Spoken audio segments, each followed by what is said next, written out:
Hello friends, welcome to our channel. जैसा कि आप लोग देख सकते हैं कि लास्ट क्लास में हम लोगों ने यहाँ तक क्वेश्चन समाप्त कर लिए थे। यह आरआरबी रेलवे द्वारा पूछे गए प्रीवियस ईयर क्वेश्चंस का बेहतरीन कलेक्शन है, जो कि किसी न किसी एग्ज़ाम में, रेलवे के एग्ज़ाम में पूछे गए हैं। तो ठीक है, बहुत सारे एग्ज़ाम आपके नज़दीक आ चुके हैं और बहुत सारे एग्ज़ामों के फॉर्म आपके भरे जा रहे हैं। तो उसी को ध्यान में रखते हुए प्रीवियस ईयर आपको बहुत ही बेहतरीन तरीके से कवर कराया जा रहा है। तो वीडियो में लास्ट तक बने रहें, निश्चित ही आपको इससे हेल्प मिलने वाली है। यह 7 से 8 वीडियो ऑलरेडी इसके कंप्लीट हो चुके हैं। अगर आप लोगों ने नहीं देखे तो प्ले लिस्ट में जाके ज़रूर वॉच करें। ठीक है, तो चलिए शुरू करते हैं आज की क्लास। देखेंगे पहला क्वेश्चन क्या हो जाएगा हमारा। फर्स्ट नंबर पॉइंट हो जाएगा, किस घर्षण का मान सबसे कम होता है। तो किस घर्षण का मान सबसे कम होता है, तो यह है आपका लोटनिक घर्षण होता है, जिसका मान सबसे कम होता है। देखिए, किसी भी सतह में चलने के लिए घर्षण की अत्यंत आवश्यकता होती है और घर्षण आपके 3 प्रकार के होते हैं। ठीक है, तो उसमें से जो लोटनिक घर्षण होता है वह सबसे कम होता है इसका मान। ठीक है, चलिए, क्योंकि जब कोई व्यक्ति कोई चीज़ लुढ़कती है तो उसमें घर्षण सबसे कम काम करता है। आगे देखेंगे, अश्व यदि एकाएक चलना प्रारंभ कर दे। अश्व यदि एकाएक चलना प्रारंभ कर दे तो अश्वारोही के गिरने की आशंका का कारण है। तो क्या कारण है, तो विराम का जड़त्व लागू हो जाता है, इसलिए अश्वारोही गिर जाता है। ठीक है, क्योंकि जब अश्व पर बैठा होता है अश्वारोही, तो वो भी एक गतिमान स्थिति में आ जाता है, लेकिन घोड़ा जब अचानक से रुक जाता है तो वह अपने आप को नहीं रोक पाता, क्योंकि वह गति में ऑलरेडी होता है, तो इसीलिए वह गिरने की आशंका उसकी बढ़ जाती है। नेक्स्ट देखेंगे, जल पृष्ठ पर लोहे के टुकड़े के न तैरने का कारण है। तो क्या कारण है कि जल पृष्ठ पर लोहे के टुकड़े नहीं तैरते। तो लोहे द्वारा विस्थापित जल का भार लोहे के भार से कम होता है। देखेंगे हम लोग, दांतों के डॉक्टर द्वारा परीक्षाधीन दांत पर प्रकाश संकेंद्रित करने के लिए किस किस्म के दर्पण का उपयोग किया जाता है। यानी कि डॉक्टरों के द्वारा कौन से दर्पण का उपयोग किया जाता है, यह आपका अवतल दर्पण उपयोग होता है। ठीक है, ताकि जो भी दिक्कत है उसको बड़ा साइज में देखा जा सके, क्योंकि अवतल दर्पण जो होता है इमेज को बड़ा बना देता है। ठीक है, बड़े आकार का हम उससे देख सकते हैं। देखिए, आपका दाढ़ी बनाने में, शेविंग में, ठीक है, शेविंग में, दाढ़ी बनाने में, और जो होता है आपका ये डॉक्टर होते हैं ये लोग भी यूज करते हैं। और गाड़ियों के हेडलाइट में भी आपका अवतल दर्पण उपयोग होता है। ठीक है, पीतल एक मिश्र धातु है जबकि वायु है एक मिश्रण। तो पीतल जो है एक मिश्र धातु है, जबकि वायु एक प्रकार का मिश्रण है, विभिन्न गैसों का एक मिश्रण है वायु। ठीक है, नेक्स्ट देखेंगे क्या हो जाएगा, आँख का अंदरूनी पीछे का पृष्ठ कहलाता है। तो आँख के अंदर जो अंदर का पीछे का साइड जो होता है उसको कहते हैं दृष्टि पटल या रेटिना। तो कोई भी इमेज जो है कहाँ बनती है, तो आपकी रेटिना में जाके बनती है, और रेटिना में जो इमेज बनती है आपकी तो वह उल्टी बनती है। ठीक है, और जब फाइब्रस नसों के द्वारा हमारा जो इमेज का मैसेज है दिमाग में जाता है, मस्तिष्क में जाता है, तो हमारा जो मस्तिष्क होता है वह उस इमेज को सीधा करके देख लेता है, लेकिन जो रेटिना में इमेज बनती है वह हमेशा उल्टी बनती है। ठीक है, तो कभी भी क्वेश्चन आ जाए तो आप लोग उल्टा इमेज बनता है रेटिना पे, यही मारना होगा। ठीक है, देखिए फ्रेंड्स, अगर आप लोग टेलीग्राम ग्रुप से नहीं जुड़े हैं तो टेलीग्राम ग्रुप का लिंक डिस्क्रिप्शन बॉक्स में दिया गया है, उससे जुड़ जाएं। ये डेली क्लास की जो PDF है वह हम उसमें शेयर कर देते हैं। ठीक है, उसमें शेयर कर देंगे तो ताकि आप लोग उसका रिवीजन कर सकें। ठीक है, तो यह जो साइंस की क्लास है इसका PDF आपको डेली उसमें मिलता रहेगा। नेक्स्ट देखेंगे, पहाड़ों पर पानी किस तापमान पर उबलने लगता है। तो यह 100 डिग्री सेंटीग्रेड पर उबलने लगता है। 100 सेंटीग्रेड से कम पर ही उबलने लगता है, ठीक है, क्योंकि क्वथनांक घट जाता है ऊंचाई पर जाने पे, ठीक है। बॉयल्स किस स्थिति में लागू होता है? बॉयल नियम किस स्थिति में लागू होता है? तो यह नियत तापमान में लागू होता है बॉयल नियम। नेक्स्ट देखेंगे, द्रव की बूंद की आकृति गोलाकार होने का कारण है। तो गोलाकार द्रव की आकृति क्यों होती है? यह पृष्ठ तनाव की वजह से गोलाकार हो जाती है। अगला देखेंगे, एक लिफ्ट में किसी व्यक्ति का प्रत्यक्ष भार वास्तविक भार से कम होता है जब लिफ्ट जा रही हो।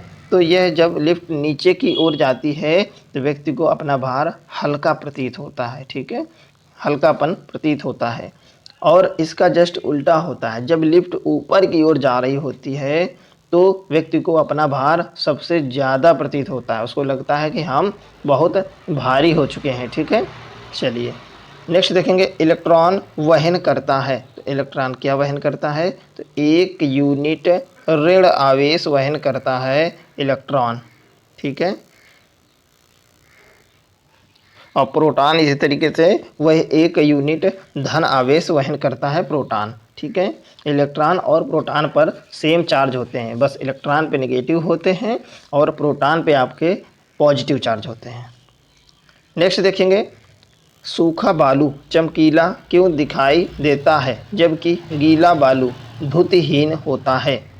तो सूखा बालू परावर्तन के कारण गीला की अपेक्षा चमकीला दिखाई देता है, ठीक है। तो परावर्तन की वजह से सूखा बालू चमकीला दिखाई देता है। नेक्स्ट देखेंगे, नॉट का उपयोग होता है। तो नॉट का उपयोग किस में होता है? तो जलयानों की गति मापने में नॉट का उपयोग होता है, ठीक है। नेक्स्ट हो जाएगा, मनुष्य के लिए सबसे हानिकारक विकिरण है। तो कौन सी किरणें मानव स्वास्थ्य के लिए सबसे ज़्यादा हानिकारक होती हैं? तो ये गामा किरणें होती हैं, ठीक है। इन्हीं किरणों को रोकने के लिए ओजोन लेयर बनी हुई है, ठीक है। ओजोन यानी कि उसको O3 से डिनोट करते हैं, ठीक है। ओजोन हमारे इन हानिकारक किरणों से, पराबैंगनी किरणों से हमारे शरीर की रक्षा करती है, ठीक है।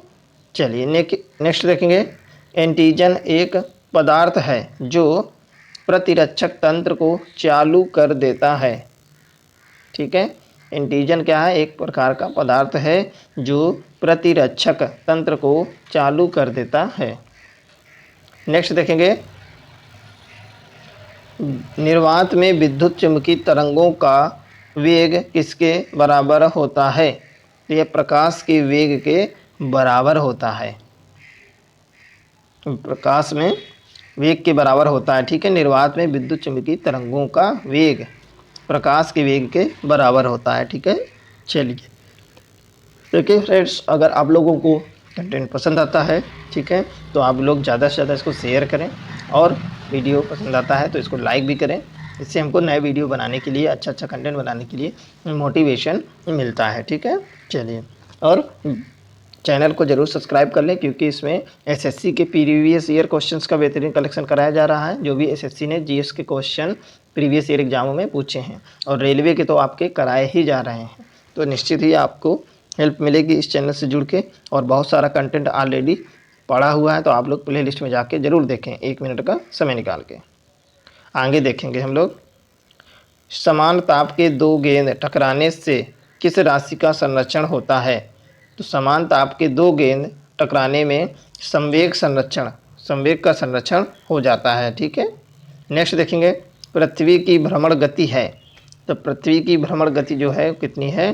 तो यह 26.8 किलोमीटर प्रति मिनट है के बराबर है लगभग। तो 26.8 किलोमीटर प्रति मिनट के बराबर है पृथ्वी की भ्रमण गति, ठीक है। चलिए नेक्स्ट देखेंगे हम लोग,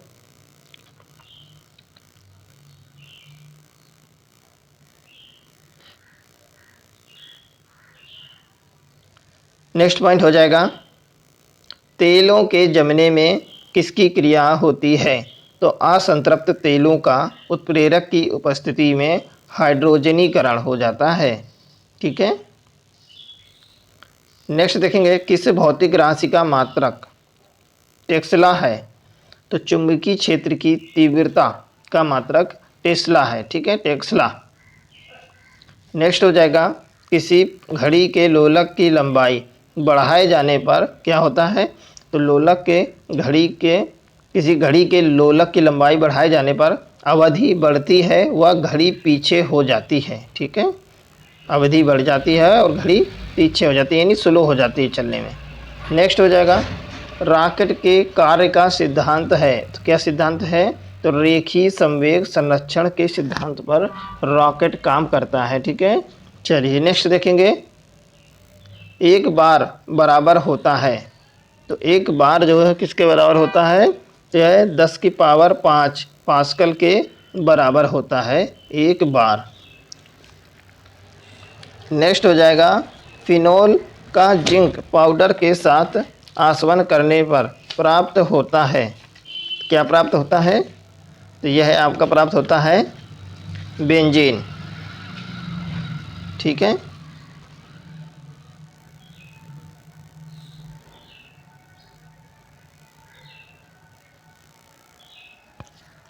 बेंजीन आपका प्राप्त होता है। अगला देखेंगे,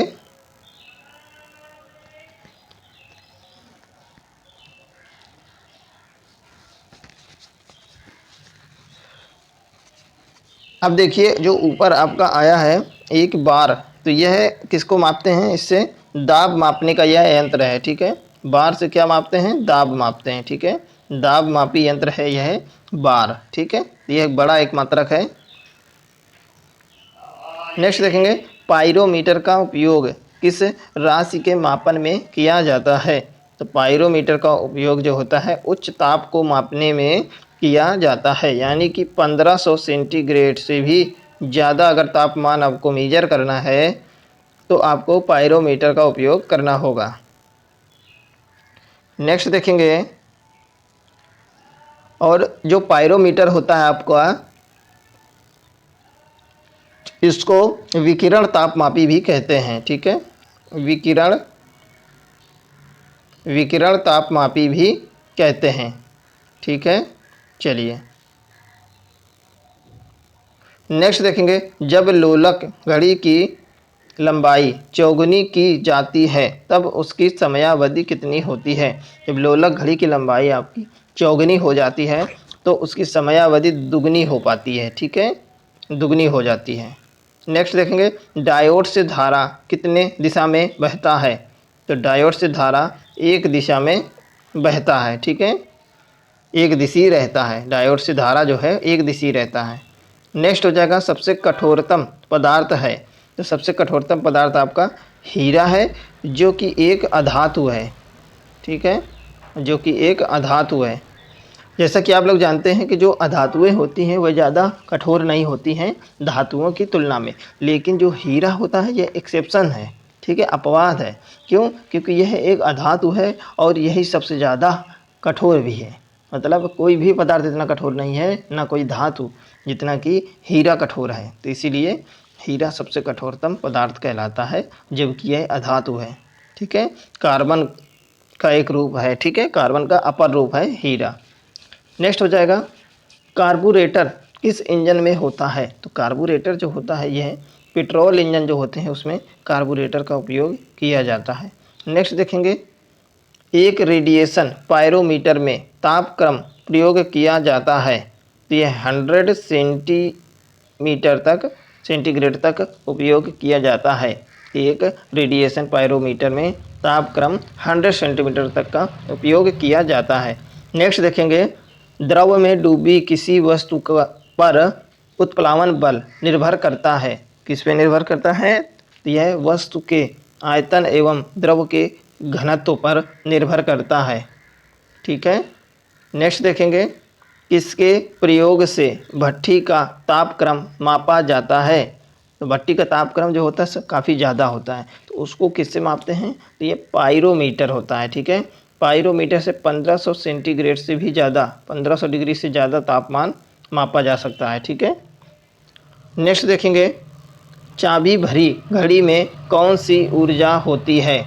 तो चाबी जब घड़ी में भरी होती है तो स्थितिज ऊर्जा उसमें हो जाती है, ठीक है। स्थितिज ऊर्जा के रूप में सुरक्षित रहती है ऊर्जा। आगे देखेंगे, किसके द्वारा आनुवंशिकता के विज्ञान को आनुवांशिकी जेनेटिक्स कहा गया? तो किसके द्वारा आनुवंशिकता के विज्ञान को आनुवंशिकी कहा गया? तो डब्ल्यू वाटसन ने कहा था, ठीक है, डब्ल्यू वाटसन ने। नेक्स्ट देखेंगे, सूर्य के रासायनिक मिश्रण में हाइड्रोजन का प्रतिशत कितना है? तो हाइड्रोजन का प्रतिशत 71% है, ठीक है। सूर्य के रासायनिक मिश्रण में हाइड्रोजन का जो परसेंटेज है 71% है। चलिए नेक्स्ट देखेंगे हम लोग। तो देखिए फ्रेंड्स, अगर आप लोगों को वीडियो पसंद आता है, हमारी मेहनत पसंद आती है, तो इसको ज़्यादा से ज़्यादा लाइक करें और अपने फ्रेंड्स के साथ में इसको ज़रूर शेयर करें, ठीक है। चलिए देखते हैं, जब किसी पिंड की गति दुगनी की जाती है तो क्या होता है? तो उसका संवेग दोगुना हो जाता है, ठीक है। नेक्स्ट देखेंगे, मॉन्ट्रियल संलेख या प्रोटोकॉल किससे संबंधित है? तो मॉन्ट्रियल जो प्रोटोकॉल हुआ था आपका, ठीक है, वो किस विषय पे था? यह ओजोन के संरक्षण से था, ओजोन के अवक्षय को रोकने से संबंधित था मॉन्ट्रियल प्रोटोकॉल, ठीक है। नेक्स्ट देखेंगे, सबसे अधिक लोहा प्राप्त करने का स्रोत है? तो सबसे अधिक जो आयरन मिलता है तो हरी सब्जियों से हमको मिलता है आयरन, ठीक है। और पालक जैसे हो गया, पालक में सबसे ज़्यादा होता है, ठीक है। आयरन की कमी होने से बहुत सारे रोग हो जाते हैं, ठीक है। नेक्स्ट देखेंगे, एनीमिया रोग हो जाता है, ठीक है। आगे देखेंगे हम लोग, निर्जलीकरण के दौरान शरीर में कौन से पदार्थ का सामान्यतः क्षय होता है? तो पानी। निर्जलीकरण के दौरान शरीर में कौन से पदार्थ का सामान्यतः क्षय होता है? तो पानी की मात्रा कम होने लगती है, ठीक है। नेक्स्ट हो जाएगा, प्रकाश की गति की तुलना में रेडियो तरंग की गति होती है, तो रेडियो तरंग की गति ज़्यादा होती है, प्रकाश की गति की तुलना में रेडियो तरंग की गति ज़्यादा होती है, ठीक है। और हमारे जो सन की लाइट होती है उसमें रेडियो एक्टिव तरंगें पाई जाती हैं, ठीक है, तभी वो निर्वात को क्रॉस करके हमारे वायुमंडल में प्रवेश कर पाती हैं। आगे देखेंगे, किस ईंधन का उच्च कैलोरीफिक मान होता है? तो हाइड्रोजन।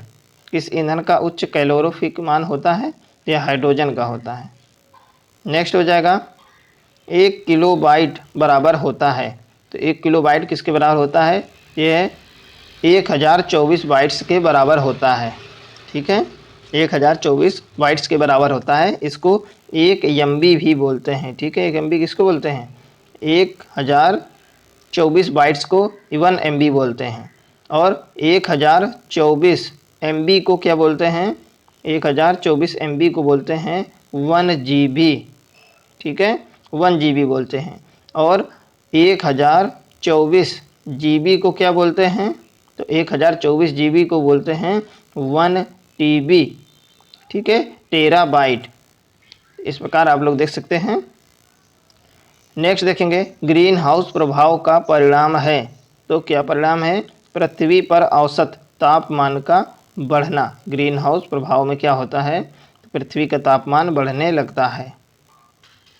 नेक्स्ट हो जाएगा, जब एक गैस के पात्र में दबाव बढ़ाया जाता है तो उसका द्रव्यमान क्या होता है? सदैव अपरिवर्तित रहता है, ठीक है, उसका द्रव्यमान जो है सदैव अपरिवर्तित रहता है। नेक्स्ट हो जाएगा, CFC जो ओजोन स्तर को प्रभावित करता है, इसका प्रयोग किस में होता है? तो CFC का प्रयोग रेफ्रिजरेटरों में होता है या AC वाले संयंत्रों में होता है, ठीक है। AC और रेफ्रिजरेटरों में CFC का अधिक से अधिक यूज किया जाता है, जो कि ओजोन लेयर के लिए बहुत ही हानिकारक है।